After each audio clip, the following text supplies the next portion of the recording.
दा बर' हारिनि अख्राङाव दाउखा बिदै बिदै दाखा दाखा जोमै गोसोम खाबाय। बे दाखा दाखा जोमै गोसोमखौबो जुदि बुजिनो हायाब्ला, सिरि मोनखांनो हायाब्ला, पार्टि फुर्तिखौ जालदाब जुलदाब गारनानैब्लाबो खौसे जुदि गसंथानो हायाब्ला, बे बर' हारिया बे मुलुगनिफ्राय जोबनांगौआ बारा गोबाव आरो सम गैलिया रायजोबो। दुलाराय बुहुमनि बर' फिसाफोरनिसिम बे बिटिसिखौ लानानैनो गावजों गाव बिदा फंबाय नांलाय खमलाय जाजासिनो आलादा हादोर सेपारेट स्टेटखौ थै थाङै आन्तर जयै इनसेसेन्ट पिसफुल डेम'क्रेटिक मास मुभमेन्टनि गेजेरजों थाबैनो जुदि आदाय खालामनो हायाब्ला, बे बुहुमाव बर' हारिया बै बिटिसि आरो बिटिटिखौ लानानै थांनानै थानाया अथ' गोरलै नङा। बे जास्ट जागायजेननायसो खोमा बिसोरनि मथेब्ला। आरो जोंहा अनजालु सिखना जोहोलावा गावनि बेसेन गोसा जिउखौ खुनु दाय गैया हसिया सुथुरनि आखायाव होलांनांबाय। बेयो जोंनि दुलाराय बुहुमनि बर' फिसाफोरनि मेगनखौ खेवनानै होबाय होननानै आं सानो। सिरि मोननांगौनि सम फैबाय बर' फिसाफोर। 5,000 बर' फिसाफोरखौ मुंख्लं जाहोनानै जों जे बड'लेण्ड टेरिटरियेल काउन्सिल एरियास मोनदोंमोन बिटिएडि आरो बिटिसि, बेखौ दिनै गुबुन जायगानिफ्राय फैनाया दिनै जेरैखि जायाबाबो कब्जा खालामनानै गावसिनि खालामनायनि प्लेनिंजों आवगायगासिनो दं। बेनिखायनो आथिखालनि बायदि गिथाव बाथाव सिटुएसनाव आंनि हाम्बुल आपिल दुलाराय बुहुमनि बर' फिसाफोरनिसिम बे बिटिएडि बिटिसिखौ लानानैनो गावजों गाव बिदा फंबाय नांलाय खमलाय जाजासिनो आलादा हादोर सेपारेट स्टेटखौ थै थाङै आन्तर जयै इनसेसेन्ट पिसफुल डेम'क्रेटिक मास मुभमेन्टनि गेजेरजों थाबैनो जुदि आदाय खालामनो हायाब्ला, बे बुहुमाव बर' हारिया बै बिटिसि आरो बिटिटिखौ लानानै थांनानै थानाया अथ' गोरलै नङा। मानो होनब्ला बिटिसि एडमिनिस्ट्रेसन आन्दाराव पुलिस पावार गैया, ल' एन्ड अर्डार कन्ट्रल खालामनो अधिकार गैया।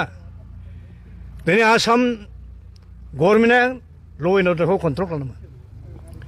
दिनै जायनिखि मानसिफ्रा अनाखाना सिखना जोहोलावखौ बुथारबाय, बे मानसिफोरखौ बेसेबां हमखो? खोनानो मोनदों 18 जनसोल' हमदों। हमनानै हयथ' जेलावसो हरगोन, जामिनाव बिसोर बहगोन थाखा फैसा खरस खालामनानै, खिन्थु रियेल आसोल कालप्रिटखौ हमनो मोनदोंना मोनाखै? दा जोंनि दाबिया जाबाय जाय रियेल कालप्रिट, बे रियेल कालप्रिटफोरखौ हमनांगौ आरोखि। दहाय जोंहा बनसुनि आफादगिरिया फंसे बाथ्रा रायखांदों। बे जाबाय 1989आव इण्डियान पार्लियामेन्टआ मोनसे आयेन पास खालामदों।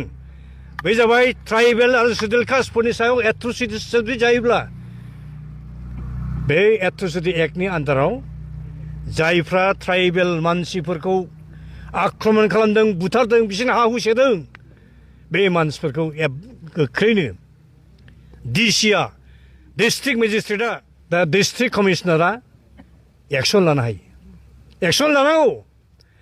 आरो जायनिखि मानसिफ्रा बे घटनाखौ खालामदों, बे मानसिफ्रा जतदिन कमप्रमाइज खालामा बे जायगायाव थानो मोना, खिन्थु बे आयेन मथे बे मानसिफोरखौ होखारहरनांगौ। जेब्ला बिसोर कमप्रमाइज खालामगोन, आं बुलाव मावफोरोंदों, आं बहाय आलो गोजोनै सान्थियै बयजोंबो गोरोबनानै थानोसै होनबासो बिसोरथ' थानो मोनफिननो हागौ आरो बिसोर ओरैनो इलिगेल मानसिखा। लकेलनि मानसिया गुबुन जायगानि मानसि नङाब्ला, गोदो गोदाय जुग जुगाव थानायब्ला बर' मानसिखौ बेखौ सिथारनो बुथारनो अथ' हिम्मत बा साहस गैयामोन। दा बेखौ जोंनि आइ आफा रायजो राजाफ्रा बेसेबां बुजिदों, बेसेबां बुजिनो नाजागोन, बिसोर गिदिर साननो गोनां बाथ्रा जादों। दा बर' हारिनि अख्राङाव दाउखा बिदै बिदै दाखा दाखा जोमै गोसोम खाबाय। बे दाखा दाखा जोमै गोसोमखौबो जुदि बुजिनो हायाब्ला, सिरि मोनखांनो हायाब्ला, पार्टि फुर्तिखौ जालदाब जुलदाब गारनानैब्लाबो खौसे जुदि गसंथानो हायाब्ला, बे बर' हारिया बे मुलुगनिफ्राय जोबनांगौआ बारा गोबाव आरो सम गैलिया रायजोबो।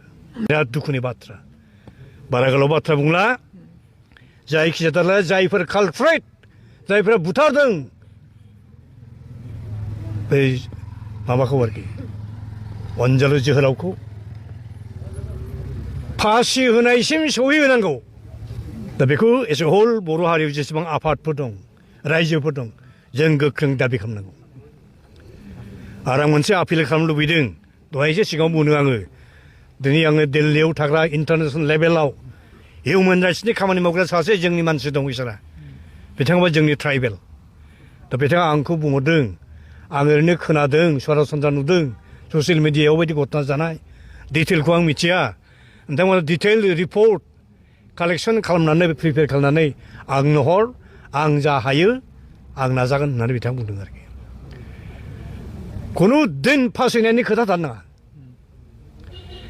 आरो दिनै बे प्रेस मिडियानि गेजेरजों नोंथांमोननि मिडियानि थ्रुयै आं खावलायनो लुबैदों जोंनि बर'फोरनि गेजेराव जेसेबां बर' फिसाफोर एमएलए दं मन्त्रि दं एमपि दङ बिटिसिनि एमसि दं इएम दं चिफ दं डेपुटि चिफ दं बिथांमोना काटिं एक्रस द पार्टि लाइन इउनाइटेडलि सिंगल भइस होनांगौ जाहाथे जोंनि अनजालु जोहोलाव बिस्मिता मोननांगौ रोखोम जास्टिस मोनो आरो बे बड'लेण्ड ओनसोलाव बर' फिसा जाहाथे रावनिफ्रायबो गिनाङा जासिनो आनहेम्पार्ड रोखोमै आनइन्टाराप्टेड रोखोमै जाहाथे आलो गोजोनै सेफलि रैखाथिजों जाहाथे जिउ संसार खांनो हायो रायजो जानो हायो बेनो आंनि हामबल आपिल